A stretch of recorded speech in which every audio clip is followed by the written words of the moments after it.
Hi everyone, this is Matt Rhodes, and I'm now joined by one of the founders of Her Game 2. It's Victoria Wood. Victoria, thank you for coming onto the show today. Hi, thank you for having me. No problem. Well, first of all, I think it's probably first to start this way, because obviously there might not be everyone listening to this might not have heard of the Her Game 2 campaign, or they might not have any social media, so they might not be too aware of what the campaign is all about. So, just first of all, can you just explain what the Her Game 2 initiative is all about, and what are Her Game 2's aims? Yeah, so the campaign started just over 6 months ago when our founder, Kaz, received some abuse online for a very, very simple tweet that she'd put out about a scoreline. She's a Bristol Rovers fan. It was about a rival team. And the majority of the abuse that she got was sexist and using derogatory terms that wouldn't be used against a man.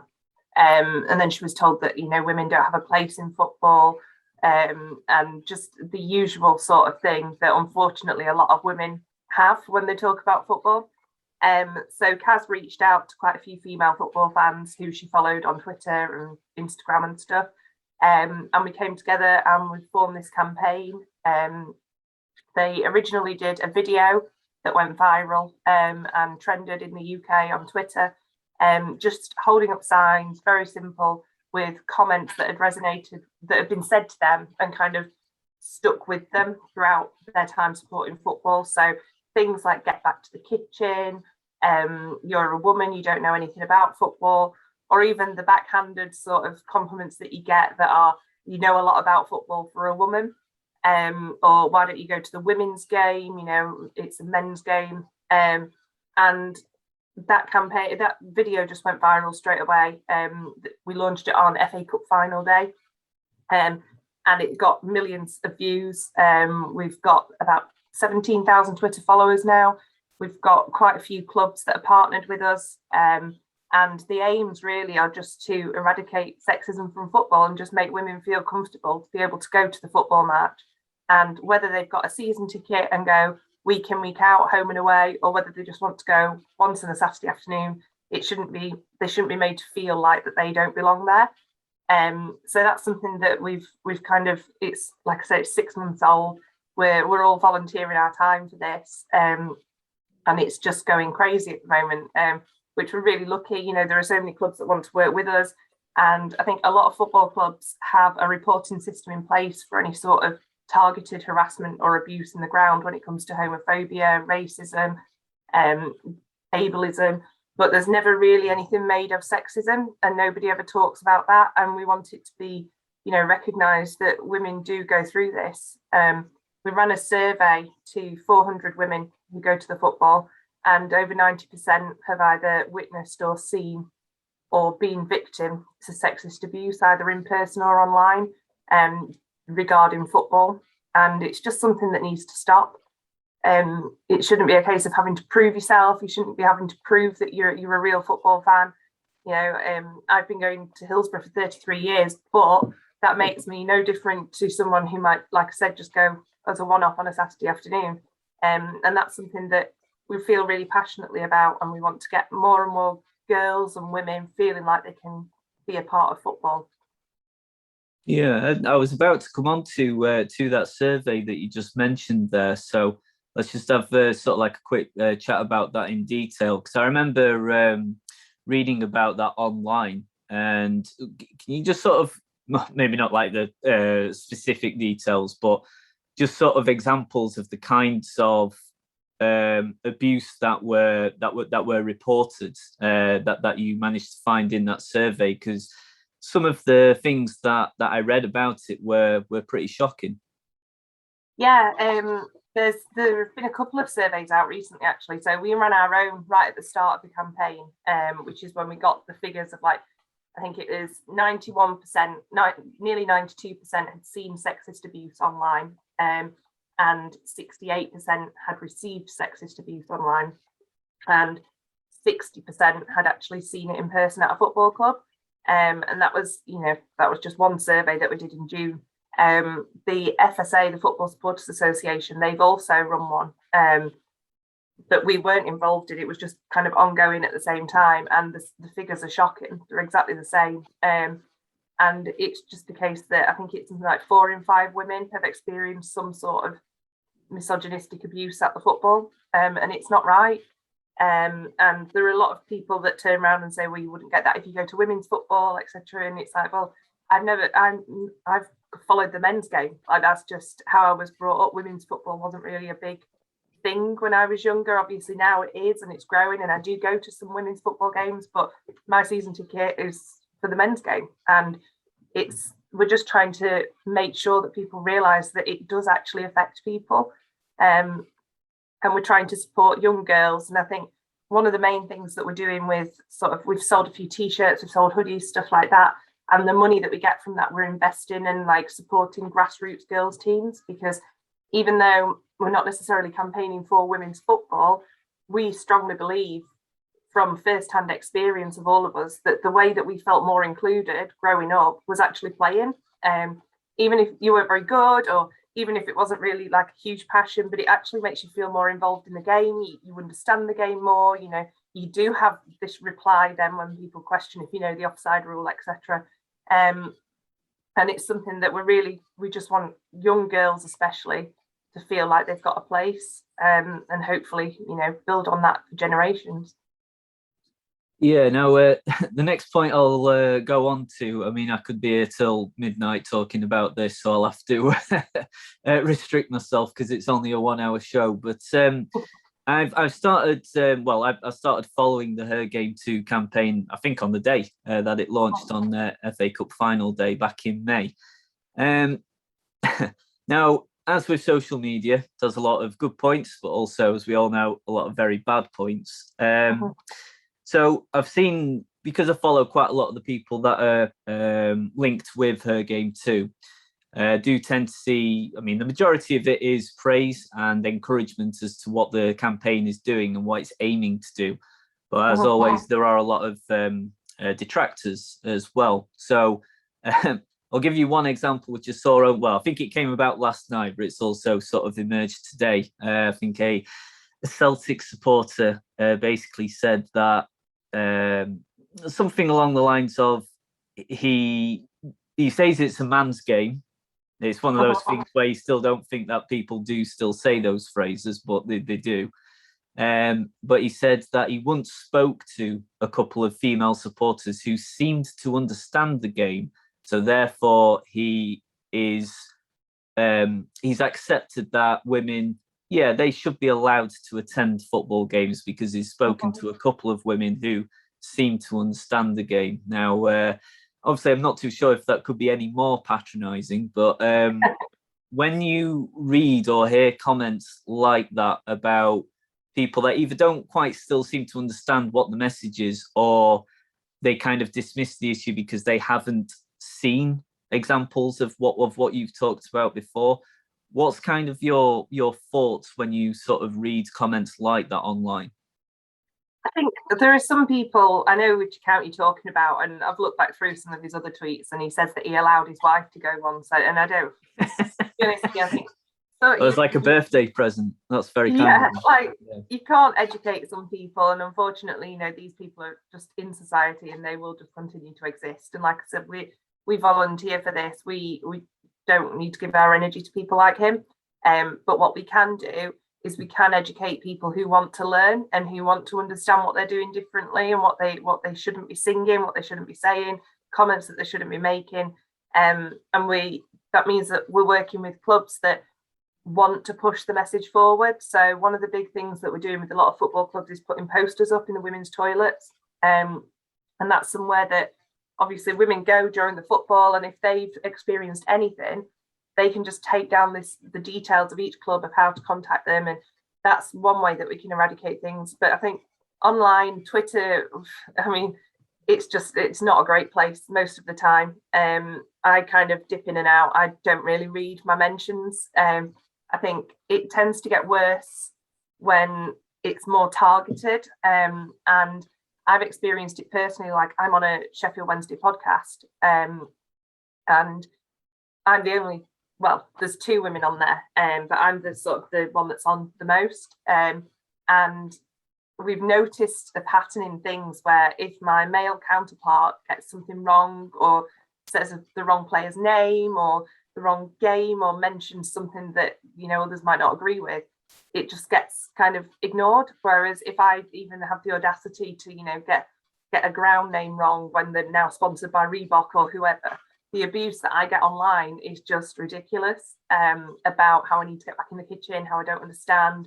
And it's simple things that, you know, like I'm it makes me more conscious to not make any mistakes because I don't want to be picked up on stuff. But it is just, you can really see the difference in like how I'm treated as a woman who goes to the football. And I kind of, I'm very fortunate that the people that I go to the football with, you know, I go with my parents. My mum's been going for 50 odd years, so she knows football inside out. And there'll be a player that'll play on the opposition team, and I go, oh, I recognise him from somewhere, and she'll say, oh, he played for Peterborough back in 1990, and she just knows everything. So I've always had her as like a role model that, you know, and a lot of the women in our family were football fans. I think my great grandma or my great great grandma actually missed her daughter's wedding because Wednesday were at home and she wasn't going to miss the match, so she missed her own daughter's wedding. So it's just something that I've never really seen it as different to be a woman that goes to football. It's never been an issue. The people that I go to the pub with, you know, there's pretty much me and my mum that are the only women, to be honest. But it's never been highlighted. It's never mentioned. Like, the group of lads we go with are great, but then online, it's just a whole other like thing. And it's almost like, as a girl at school, you're told that if a boy's mean to you or if he pulls your hair, it's because he secretly fancies you and he's just trying to get your attention. And actually it's not. Like, that's sort of what we're kind of conditioned to believe, that people are just being mean because they want your attention. And actually they're not. They need education. They need to understand that these things are wrong. Yeah, I think what I'll add is as well the two different examples that I owe. Well, one in real life and one online as well, certainly. So if you always compare, so say like a gaff has appeared in a game where, you know, keeper's done something insane and is conceded a bizarre own goal. When you always compare like an incident like that in a men's game to when it happens in a women's game, the difference is astounding. So I seem to remember there was a game between in the men's game, Canada against Haiti in a World Cup qualifier a few months ago, where the Haiti goalkeeper conceded a bizarre own goal. It was very, very strange, and he looked like a plonker. But and the response was just laughter, because it was just such a silly own goal, and no one had really ever seen anything like that before. When you compare that to say a gaff that happens in the women's game, and it's the response isn't laughter per se, it is comments like, and these people want equal pay, or you know, get back in the kitchen and stuff like that. And also when if you look at real life examples as well, so I mean, just from my side, I'm an aspiring sports journalist. I mean, I'm just a novice, but I'm never asked a question when I go to a Matlock Town game or to any away game. I'm never ever going to be asked. I'll be willing to put my mortgage on it. I will never be asked, "Oh, do you like football then?" Or "Do you even like sport?" Whereas a counterpart, female counterpart in the exact same position, I know for a fact will at least one point will be asked, "Oh, do you like football then?" Or even will be asked, say something like, "Oh, are you in this, you know, because you want to sort of get to know people in the men's game?" It's just bizarre, and it's obviously like it's just the differences that you get just because you're a woman. It's just that they're examples that I've seen that you know, more people just need to be aware of, and obviously this is what this campaign is so good at highlighting.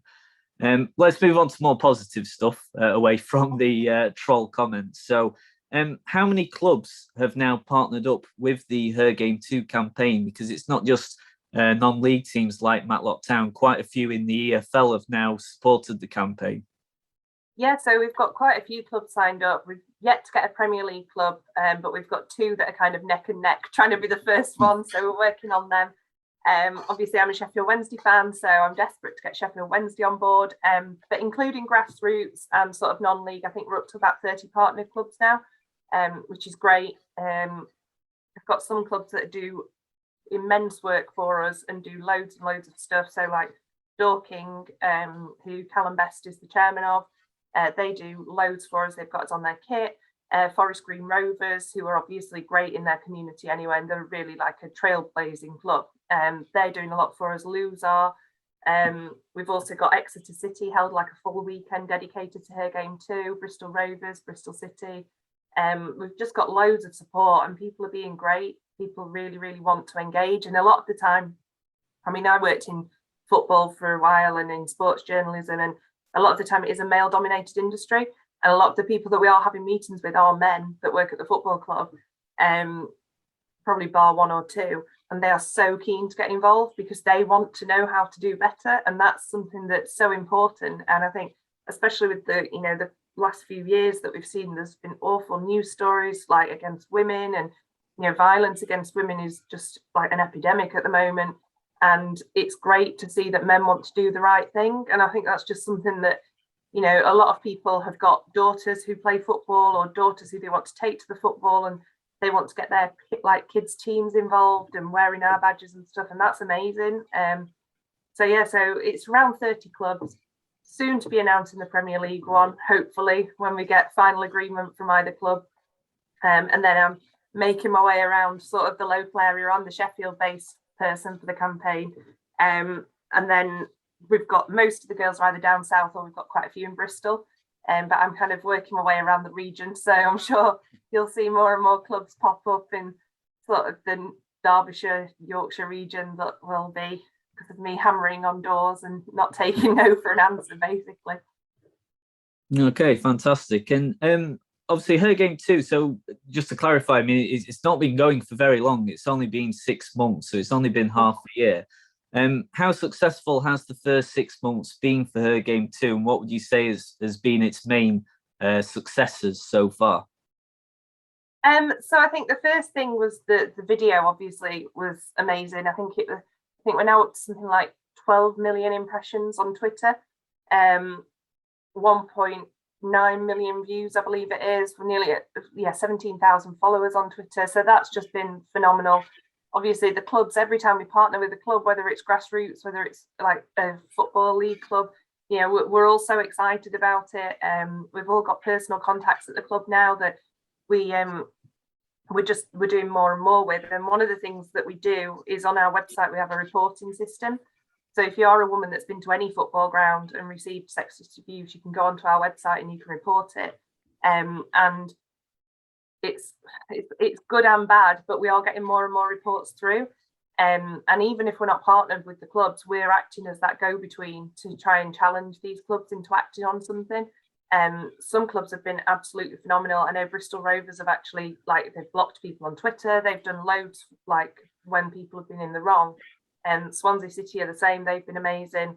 So it's just, I think that's probably one of the best things, is that we're just seeing more and more sort of support and more people reporting things, and we can then challenge the clubs and hold them to account, especially if we're partnered with them. And whenever we speak to clubs, we kind of make that quite clear that we will challenge you if we get reports at your ground. We will come to you about it. I had an initial meeting with a championship club the other day, and the first thing I did was present 3 reports to them, and they were there ready to sort of sign this partnership agreement and be all guns blazing about her game too. And actually, before we'll do that, they've got to look at these reports, and they've taken them away and they're working on them. And that's why it's going to take a bit longer for us to announce a partnership.